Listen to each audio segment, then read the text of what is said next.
ಮಗಳೇ ಕಾವ್ಯ, ಆ ದೇವರಲ್ಲಿ ಬೇಡಿಕೊಂಡಿರುವ ವರಪ್ರಸಾದಕ್ಕೆ ನನ್ನ ಉತ್ತರವೇ ಬೇರೆಯಾಗಿದೆಯಪ್ಪ. ನಿನ್ನ ಜೀವನವೆಂಬ ನೌಕೆ ಯೌವನದ ಮಾಯ ಸಮಾಜದಲ್ಲಿ ಹಾರಾಡುತ್ತಿದೆ. ಆ ಹಾರಾಟಕ್ಕೊಂದು ಹಂತ ಸಿಗಬೇಕೆಂದರೆ ಜನ್ಮ ಕೊಟ್ಟು ಲಾಲನೆ ಪಾಲನೆ ಮಾಡಿರುವ ಎಂಥವರ ಮಾತಿಗೆ ಮಾನ್ಯತೆಯನ್ನು ನೀಡಬೇಕಾಗಿದೆ. ಏಕೆಂದರೆ ಎಂಥವರು ಮಕ್ಕಳ ಸುಖ ಸಂತೋಷವನ್ನು ಕಿತ್ತುಕೊಳ್ಳುವ ಆಲೋಚನೆ ಮಾಡುವುದಿಲ್ಲಪ್ಪ. ಅಪ್ಪಾಜಿ, ಏನು ಈ ಮಾತಿನ ಅರ್ಥ? ಹಾಗಾದರೆ ನಾನು ಸುಖವಾಗಿ ಸಂತೋಷವಾಗಿ ಬಾಳ್ಬೇಕಾದರೆ ನೀವು ಇಷ್ಟಪಟ್ಟವರ ಹುಡುಗನನ್ನು ನೋಡಿದರೆ ಮಾತ್ರವೇ? ನಾನು ಇಷ್ಟಪಟ್ಟವರ ಜೊತೆ ಮದುವೆ ಆದರೆ ಸುಖವಾಗಿರಲಿಲ್ಲ ಎಂಬ ಮಾತಿನ ಅರ್ಥವೇ? ಹೌದಮ್ಮ ಕಾವ್ಯ, ಹಾ ಗುರುಗುಣ ರಾಗದಲ್ಲಿ ನೀನು ನಿನ್ನ ತಂದೆಯನ್ನು ಖಡ್ಗನಂತೆ ಕೊಂಡಾಡುವುದು, ನನಗೆ ಸದ್ಬುದ್ಧಿಯನ್ನು ದಯ ಪಾಲಿಸುತ್ತೇವಾ ಎಂದು. ಆದರೆ ನೀನು ತಿಳಿದಂತೆ ನಿನ್ನ ತಂದೆ ನಿನ್ನ ಆಸೆಗಳನ್ನು ಸಾಧಿಸುವಷ್ಟು ಖಡ್ಗನಲ್ಲಮ್ಮ. ಆದರೆ ಮಗಳ ಬಾಳು ಪ್ರೀತಿ ಪ್ರೇಮ ಎಂಬುವ ಉಚ್ಚಾರದಲ್ಲಿ 3 ದಿನದ ಸಂತೆಯಲ್ಲಿ ಮಾನಹಾರದಾಗಬಾರದು ಎನ್ನುವ ಆಸೆ.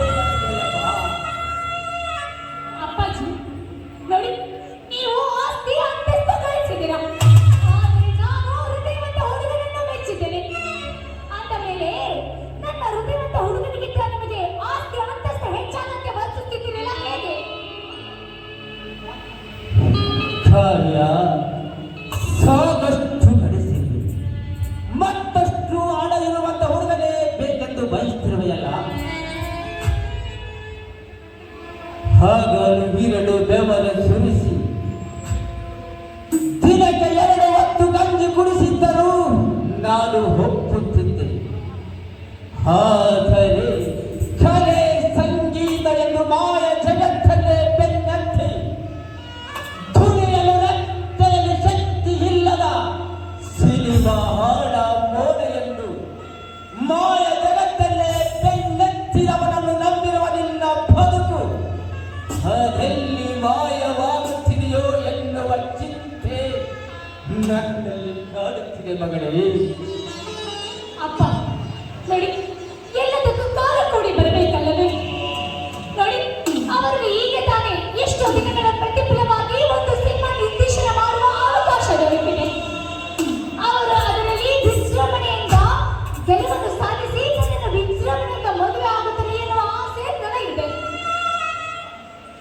ಮಗಳೇ ಕಾವ್ಯ, ನಿನ್ನ ಒಳ್ಳೆಯದಕ್ಕೆ ಎಷ್ಟು ಹೇಳಿದರು ನಿನ್ನ ಮನಸ್ಸು ಮಾತ್ರ ಎಂಡ ಕುಡಿದ ಮಂಗನಂತೆ ಆಡಿಸುತ್ತಿದೆ. ನನಗೆ ಯಾರಿದ್ದಾರೆ ಏನಮ್ಮ?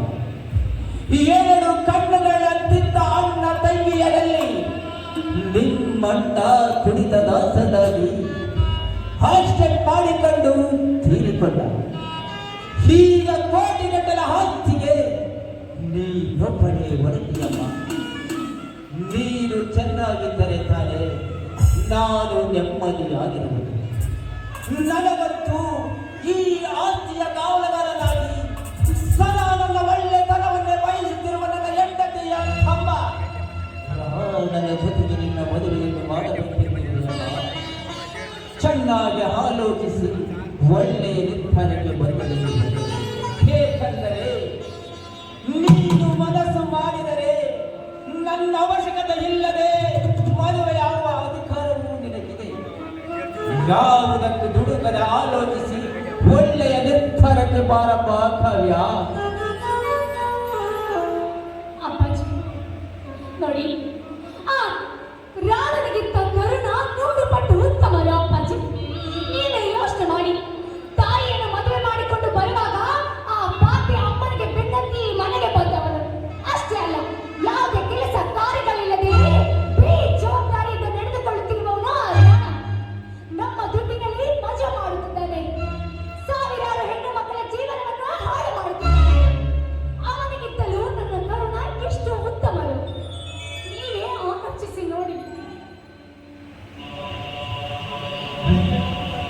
ಮಗಳೇ ಕಾವ್ಯ, ನನಗೆ ಎದುರುತ್ತರವನ್ನು ಕೊಡುವಷ್ಟು ಮುಂದುವರೆದಿರುವಾಗ ನಾನು ಏನು ಮಾಡಲಿ? ನಿನಗೆ ಆ ಕರುಣನ ಮೇಲೆ ಎಷ್ಟು ನಂಬಿಕೆ ಇದೆಯೋ ಅದರ 10 ಪಟ್ಟು ನನಗೆ ರಾಮನ ಮೇಲಿದೆ. ಕೋಟಿಗಟ್ಟಲ ಆಸ್ತಿಗೆ ದಿಕ್ಕು ದೆಸೆ ಇಲ್ಲದೆ ಬಣ್ಣದ ಲೋಕವನ್ನು ನಂಬಿಕೊಂಡಿರುವನ ಕೈಗೆ ಕೊಟ್ಟರೆ ಕಡೆಗೂ ನಿನಗೆ ಬಣ್ಣ ಹಚ್ಚಿಸಿ ಅವರ ಬೆತ್ತಲೆಯಾಗಿ ಕುಡಿಸುತ್ತಾನೆ ಆ ನಿನ್ನ ಪ್ರಿಯತಮ ಕರಳು. ಅಂಥವನ ಬಗ್ಗೆ ನನ್ನ ಮುಂದೆ ಮಾತನಾಡಬೇಡ. ಈ ಪ್ರೀತಿ ಪ್ರೇಮದ ಹುಚ್ಚಾಟ ಬಿಟ್ಟು ಜನ್ಮ ಕೊಟ್ಟ ನನ್ನ ಮಾತಿನ ಕಡೆ ಗಮನ ಕೊಡು. ರಾಣನಿಗೆ ಹೇಳಿದ್ದೇನೆ, ನಿನ್ನನ್ನು ಬೀದಿಗೆ ಬಿಟ್ಟು ಬರುತ್ತಾನೆ. ಅಲ್ಲಿಯವರೆಗೂ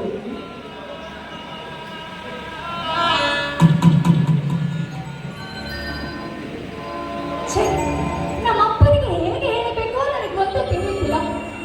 ಆ ರಾಣ ನಮ್ಮ ಅಪ್ಪನಿಗೆ ಅದ್ಯಾವ ಮೋಡಿ ಮಾಡಿದನು. ಆದಷ್ಟು ಬೇಗ ಅವನ ನಿಜ ಬಣ್ಣ ಬಯಲು ಮಾಡುತ್ತೇನೆ. ಹಾಗೆ ನನ್ನ ಪ್ರೀತಿಯ ಕರುಣನಿಗೆ ಮದುವೆ ಮಾಡಿಕೊಡುತ್ತೇನೆ. ಇದೇ ನನ್ನ ಜೀವನದ ಗುರಿ.